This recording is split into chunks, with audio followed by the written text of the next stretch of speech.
Good morning. Welcome to another edition of Sigma Talk on our channel. Nitya Nirantara. All the viewers of this channel, if you find the contents informative enough, you can share it with your friends, relatives, and social platforms. More importantly, please like it in case if you feel the contents are informative and give the feedback to improvise. The topic is Maharshi Vedavyasa. Why he is such an important personality. The Ashadha Masa we are going through, and we are more than halfway through this Ashadha Masa, and it is considered not that auspicious for any religious activities to perform. But the full moon day of this Ashadha Masa is dedicated to Bhagavan Vedavyasa, and it is celebrated as Guru Purnima on his in the memory of Sri Vedavyasa, the great sage who composed according to the history, and it is he who bifurcated the Veda into four segments: Rigveda, Yajurveda, Samveda, Atharvana Veda. The essence of Advaita philosophy, Brahma Sutra, 18 Puranas, Upapuranas, Mahabharata, and Bhagavata, whatnot. There are many. These are very few to mention. It is said there is nothing in the literary work of Vedavyasa he has not touched the subject wise. Hence, all the literary works are said to be Vyasochishta. He has done an unforgettable service to the humanity by bifurcating the Vedas. We can only repay our gratitude by studying his work, practicing his teachings, what is good, what is bad, and how to face the situation and move towards realizing the Supreme Self, that is Advaita. In honor of Sri Vedavyasa, the Krishna Dvaipayana, the Divine Personality, all the spiritual aspirants and devotees perform Vyasa Puja on this day. The period of Chaturmasa begins from this day. Sannyasi who are not supposed to stay continuously for more than 2 days, 3 days, depending on their status, stay long at a place during this rainy season and engage in the study of the literature, meditation, etc. In other words, it is time to recapture the essence of the Dharma once again and find a new meaning according to their intellectual level.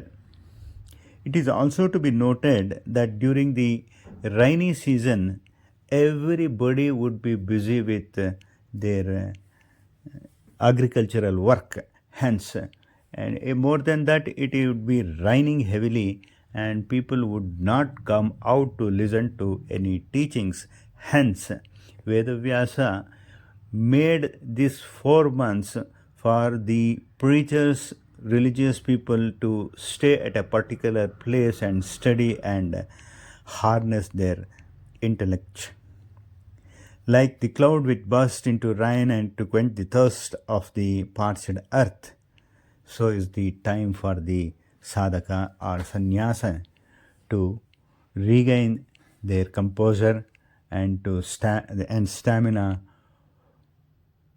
to learn about and to go ahead with their sadhana. Shruti says Guru is Brahma, the Absolute, or the God Himself. Sri Dattatreya Avadhuta Guru, considered as God, considered nature as his Guru and many creatures as his Guru, All in all, there are some 24 creatures. Hence, most of the sannyasa or spiritual aspirants tend to look at the Advaita to concentrate on the Nirguna Brahman to do the meditation, just like the moon reflects the bright light of the sun, the full moon reflects at the splendor of the the sun. It is symbolic that one should purify with the selfless service of sadhana, reflecting the light of the self to influence the people around, that is, devotees. The real essence of Brahma Sutra stands on the four Mahavakyas: Aham Brahmasmi, Ayam Atma Brahma, Tattvamasi, and Prajnana Brahma. In grand old days of our vast land, then it was called Aryavarta, the rishis, the sages, they used to do the tapas during these 4 months, followed by rather meditation, everything, after performing the Vyasa Puja. It is believed that on this day, the Vyasa, an incarnation of the Lord himself, appeared and did write Brahma Sutra.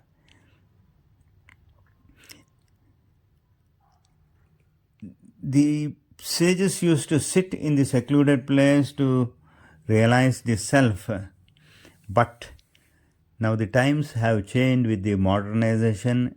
The facilities also has changed. The secluded places are hard to find. There is no practice of ashrama dharma. Even if you find sannyasis, they are not given the right place in the society. Hence, the ashramas and mutt have their rooms with their own facilities to follow their daily routine. With such all the necessity to suit there in their place and time, only thing the real sadhaka should not go with the changes in their mental attitude and fix their goal to find the supreme. The Chaturmasa begins with this day, and for next 4 months, one sadhaka or sannyasa should harness their skill in studying the scriptures and to keep himself focused on the goal of realizing the self supreme and bringing the people around them into that path. The Purana says that there had been some 28 Vyasas before the current Vyasa. Vyasa is just a symbolic name, just like the Prime Minister. The current name of the current Vyasa is Krishna Dvaipayana, who took birth at the end of Dwapara Yuga, the Sandhi Yuga of Dwapara and Kali Yuga.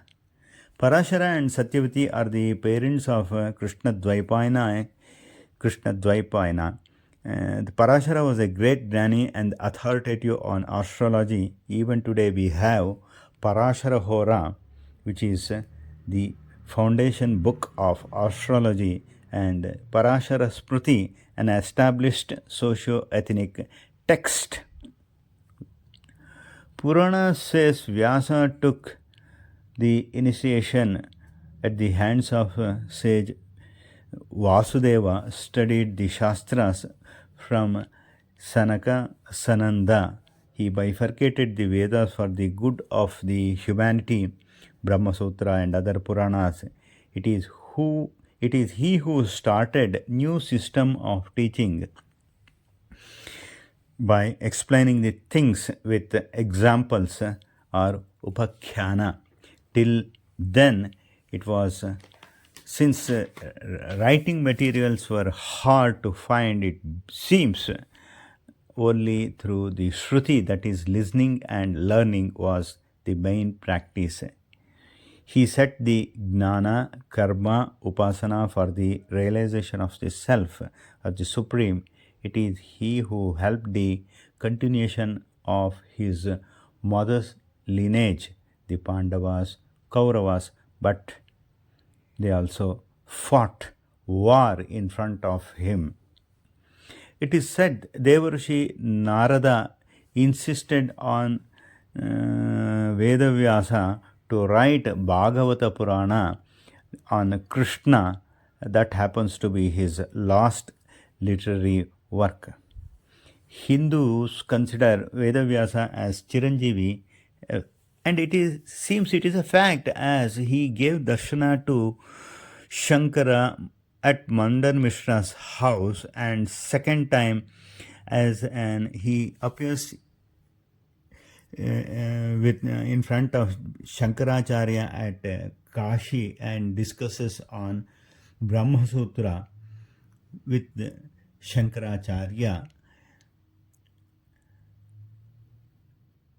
Vedavyasa's life is an example how one should realize the self and part the knowledge to the welfare of the society, humanity.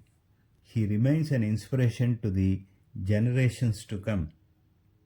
It is to be noted here that the Guru is like the real representative of God.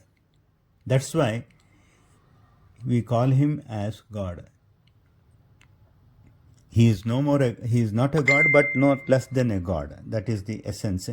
In the calm atmosphere, the cool breeze will bring the fragrance along with it, which enchants our mind and soul, everything. Even though we do not see either the source or the direction from which the aroma is coming, let us pay our gratitude to Vedavyasa, who put the stone of the very essence of realizing the Supreme, the path, and he is the guiding force and torch bearer for all the sadhakas. That's all for the day. Thank you very much.